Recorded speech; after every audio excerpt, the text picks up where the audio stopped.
Hello everyone, welcome once again. We are in control phase and we are discussing the control plan. In the last session we talked about the documentation plan of the control plan.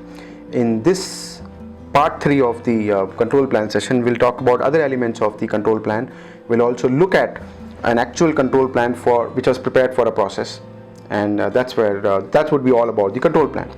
So if you look at my screen, it talks about the training plan. However, we discussed about training plan, I spoke about it. So let's try to understand some key guideline about a training plan. Who should be trained on new process? What should be the systems and tools? So according to slide, you can see everyone in the organization who is impacted by new solutions. Absolutely, very general common sense, irrespective of who you are. You can achieve a different level of training. For example, people who have to, let's say you implement a new system called as Workday, which is a new system. It's an enterprise software. Somebody has to work in that Workday as a software, have to key in the data. So these people will receive a very transaction level of training. Their managers will receive a manager level of training how to review the data. And somebody senior will receive a training at a level where they have to review their manager's data. And super senior will receive, senior leadership will receive the training on how to get the key reports from this data. So everyone receives training on Workday, but at different level for what they need.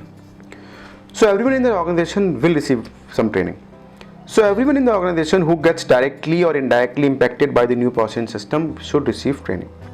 All such people need to be communicated and trained on new systems, as they are critical to the success of the improved process.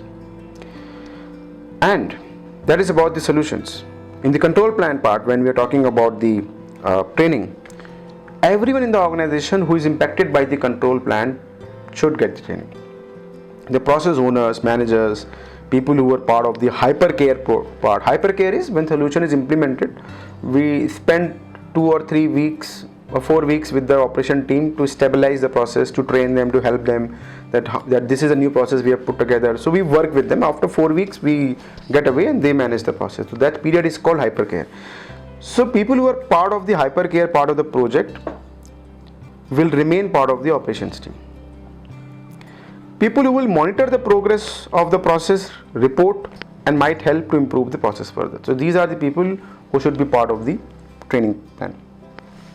In the next slide, let's talk about the response plan of the control plan. So the key objective of a response plan is to ensure an improved process stays in current state by doing as below. That's what the idea is. It should monitor the improved process, identify issues, respond and solve the problem. That's the key job of a response plan. It should be able to manage the daily operation activities and all deviation from normal flow that occur in a process daily. Further improve the process. That's the last thing. Further improve the process. Below is a typical procedure to build a response plan that you can see, the 4-step process to build a response plan. The first step is observe key process steps, inputs and outputs. Very natural. Observe the process key inputs, outputs and the process steps. Second step is plan for preventive action. So under planning for preventive action, we need to be careful of 3 things. 1, what could be potential failure mode? What could be the root causes, detection plan, mitigation plan?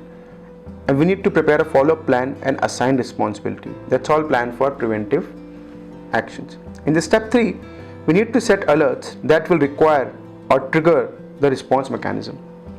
In which situation response plan will trigger? In which situation the fire alarm will start? That's a trigger when a fire catches up. So that's a response plan. Step number 4, we need to document the response plan and also incorporate mistake proofing mechanism. So you see everything that we talk, mistake proofing and all that, it comes handy. The FME, it also comes handy. So we need to document the response plan and incorporate some sort of mistake proofing mechanism. In this slide, this is how response plan looks in reality. As you can see, it's a sample response plan prepared for one of the projects. It has the fields like what is the process we are monitoring, what are the measurement methods, who's responsible for measuring it or managing it, what is the sample size we'll collect to measure the response here, measure the process performance, what will be the frequency of that sample size, any barrier to success that we see, what is the follow-up required, and who will be responsible for the follow-up.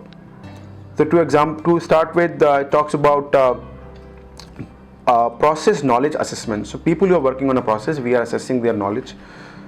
So what is the measurement method? Method is there will be a phase-wise assessment post-training with person's coach. So everyone who gets trained needs to go through an assessment training. Will take their score, percentage score every month, the new people, and we'll see how ready they are to work with the clients. They need to achieve a certain percentage score to be completely confident to work on the client's requirements.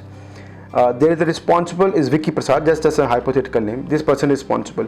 Sample size, it says not I will say applicable here, because sample size, like everyone who is working in the process will be the entire sample size will consider. We have only 5 people working in this process, so 5 is the entire number. And then what is frequency? Frequency is post completion of each phase process training. So training happens in 3 phases: the basic level, intermediate level, and advanced level. 3 level of training. After each phase of training, a process knowledge assessment happens. So the frequency is when a phase training gets over, the assessment happens. So after each phase training, that's the frequency. And barriers to success, what we see is that some months the team leader may not conduct the assessment, or the people who are going to the training, they may choose not to go through an intermediate assessment. So it has to be monitored. This training plan has to be monitored by someone who can ensure that it is followed religiously. It's very important for the success of the process.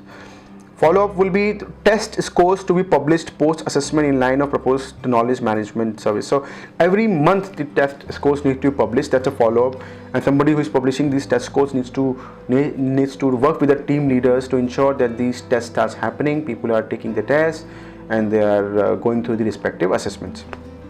Who is responsible? Again, Vicky Prasad. So that's how a typical control plan looks at.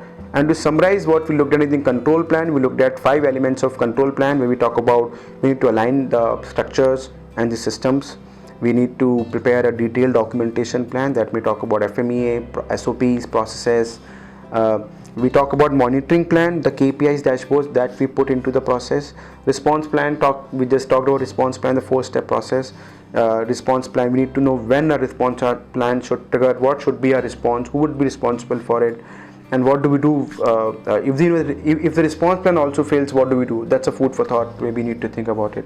And the last is training and communication plan. How are we communicating the change that we are bringing in the process? Who should be trained, who should be communicating, and who all should be aware of this entire communication that is happening. People should be given training at different levels, and so we need to prepare an entire training and governance plan and train the trainer kind of thing. And the communication has to happen on the change, on the new solutions, on the new culture that we are building up.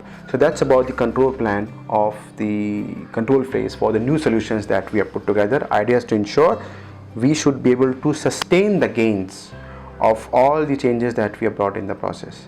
So that is about the control plan of the control phase. Thank you for watching. This is Shivendra Sharma.